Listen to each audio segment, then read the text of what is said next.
Voici la réponse que vous avez donnée. Réponse.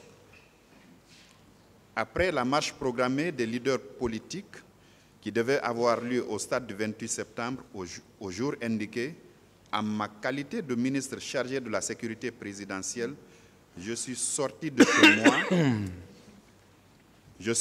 chez moi pour faire un tour d'horizon en allant vers Anko 5 pour prendre le pouls de la situation. Je reprends pour vous.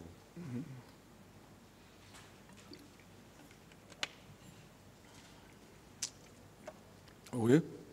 On peut continuer. Oui, je vous écoute. Je reprends l'autre. Oui, reprenez. Après la marche programmée des leaders politiques qui devait avoir lieu au stade du 28 septembre, au jour indiqué, en ma qualité de ministre chargé de la sécurité présidentielle, je suis sorti de chez moi pour faire un tour d'horizon en allant vers Anko 5 pour prendre le pouls de la situation. Du camp Alpha Yaya, vous êtes sorti pour aller à Anko 5. Vous avez précisé que c'est pour prendre le pouls de la situation.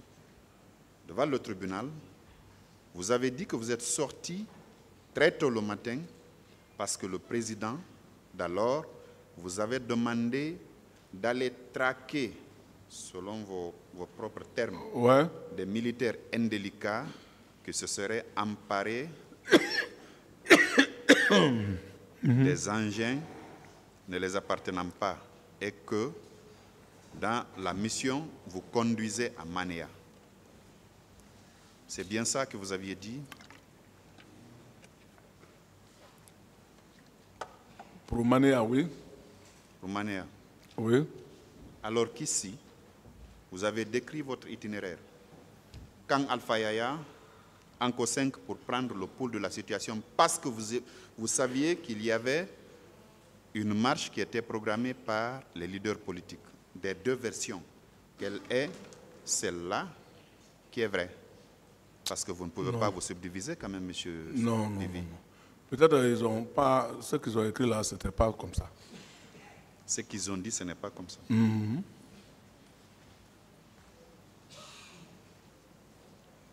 Mon trajectoire, c'est ce que j'ai dit pour Mania, mais pas... Oui, pourtant,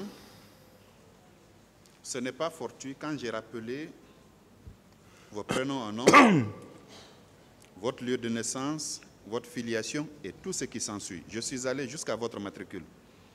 Ce n'est pas eux qui ont inventé ce matricule, n'est-ce pas? Non, avant que moi je n'aille là-bas, au téléphone déjà, j'avais donné mes filiations, ils ont écrit, ils ont fait le papier là, tout, avant que je ne vienne. Monsieur le Président... Qu'est-ce que vous avez dit? J'ai dit, oui. Ce jour-là, ils m'avaient appelé au téléphone pour donner mes filiations. Bon, parce qu'ils n'ont pas dit que voilà, vous êtes convoqué. Non, ils m'ont dit, donnez-moi votre filiation. J'ai donné tout mon filiation, mon adresse complète.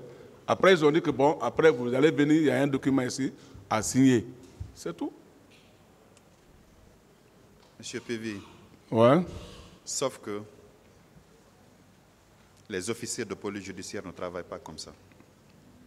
Ah, donc là-bas, ça, je ne sais pas. Ils ne travaillent pas du tout comme ça. Quoi? Qu'est-ce que vous n'entendez pas? Monsieur le procureur, qu'on n'entend pas vos questions. Le micro, passez un micro au procureur.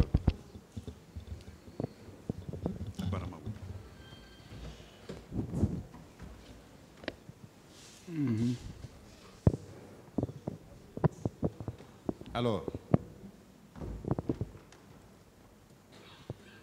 je disais oui, que les officiers de police judiciaire ne travaillent pas comme ça. Quand ils vous ont appelé, certainement, c'est pour prendre rendez-vous. Ce qui est dit là, ce n'est pas au téléphone, monsieur. Je continue néanmoins. Est-ce que, quand, après votre interrogatoire, le document, vous l'avez signé, non? Comme j'ai dit bien, quand je suis venu, ils ont fait sortir le document.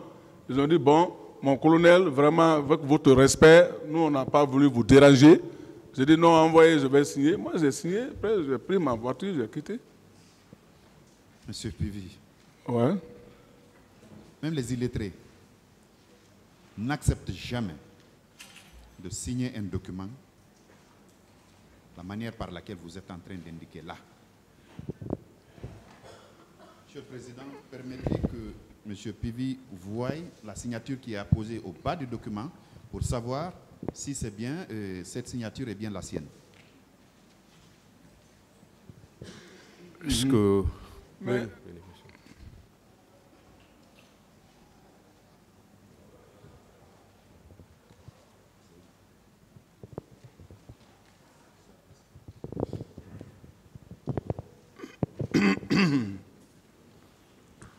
Vérifiez toutes les pages. c'est comme ce que j'ai dit. Effectivement, c'est ma signature, mais c'est pas ce que j'ai dit, c'est pas ça. C'est ça. Effectivement, c'est les trois là. Est-ce que ce sont vos signatures? Ce sont mes signatures. Quand je suis venu directement, ils m'ont fait Ce présenter sont ça. vos j'ai signé. signatures? C'est mes signatures. Mais ce qu'elle dit là-dedans, c'était pas C'est comme bon, ça. attendez la question. Voilà. Demandez-lui de se décoiffer. Voilà, dites aux gens en rentrant de se décoiffer, s'il vous plaît. Vous confirmez que ce sont vos signatures, Monsieur Pivi? C'est mes signatures. Mais ce qu'elle dit là-dedans, c'est pas comme ça, je l'ai dit. C'est ça. Je poursuis mon interrogatoire, Oui. monsieur. Vous avez dit, c'est du président d'Addis que j'ai appris la désignation de Thiebro pour la mission du maintien d'ordre au stade du 28 septembre. Vous le confirmez? Que vous avez eu un échange avec le président d'Addis au cours duquel il vous a tenu cette déclaration-là. Quand le moment où je suis parti me reposer, quand je suis retourné, réveillé, je suis revenu maintenant pour l'en parler. Il dit que pour la désignation, il dit le colonel Thiebro plus les policiers, eux étaient au stade. Voilà.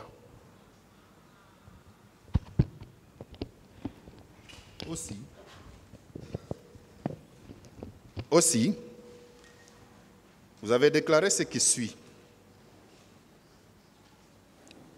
Je lis tel que c'est écrit. De ce qui est de la présence de Toumba au stade, je ne sais pas si c'est le président d'Addis qui l'a envoyé ou pas. Seulement, je réitère, selon les dires du président, que Toumba serait parti pour protéger les leaders politiques. Est-ce que vous avez dit ça au président d'Addis? Non, non, non. Vous avez dit ça aux officiers enquêteurs, j'allais dire. Bon. Le contenu de votre conversation avec le président d'Addis. Ah bon, moi je ne me retiens pas. Vous ne vous rappelez pas? Je ne me rappelle pas.